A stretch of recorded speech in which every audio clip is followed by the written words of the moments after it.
คืนเรื่องเนาะใส่เซลล์เอาท่าสีเอา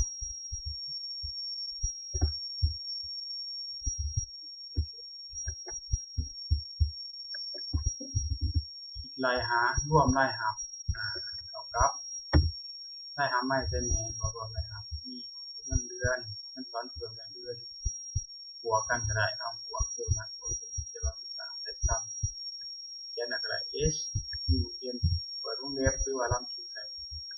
นี่ค่าสีเป็นบอกบัตรเขียนสูตรซ้ำผลร่วมเนาะเซซีย้อนไม่ว่านี้ระดับที่สีนี้ EC เห็นบ่ย้อนตัวนี้ทั้งกลางมันวาวเด้อถ้าใส่ฟังก์ชันมันมีแต่เซลล์นัมเบอร์ที่1หานัมเบอร์สุดท้ายแล้ว enter จะออกรหัส3เนาะหลากมันเด้อไว้บางคนก็สิไล่เป็นแถวก็ไล่แต่มันสาเนาะ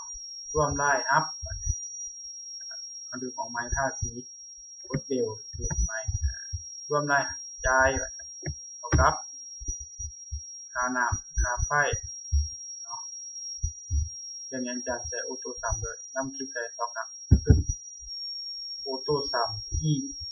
EC ถือได้ว่า EC เนี่ยนะหา I14 enter หลังจากนั้นเนาะเงินที่จะได้รับในแต่ละเดือนมีรายจ่ายหรือมีรายรับแล้วรวมรายจ่ายเงินที่ยังเหลือก็มาลบกันเท่ากับล้าน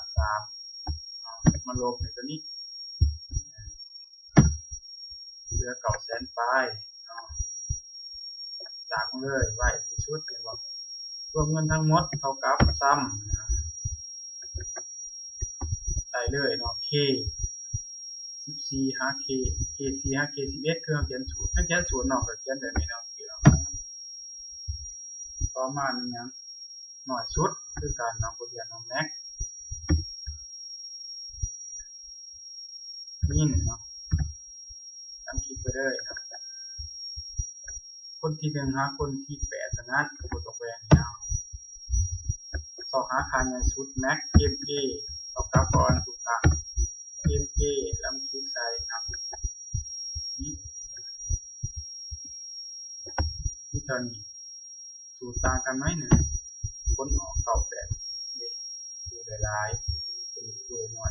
410นี่หมอเขียนใส่เองเนาะในนี้เข้าดีไซน์หอไซส์มาอย่าให้ปินออกมาคือเวิร์ดมันเซนเตอร์กันนะสามารถเสือว่าโบตามนั้นแบบโบที่นับซีโบที่ซีคือว่ามันเซนเตอร์แล้วจนสามารถปรับได้คือว่าจบมันเป็นเนาะ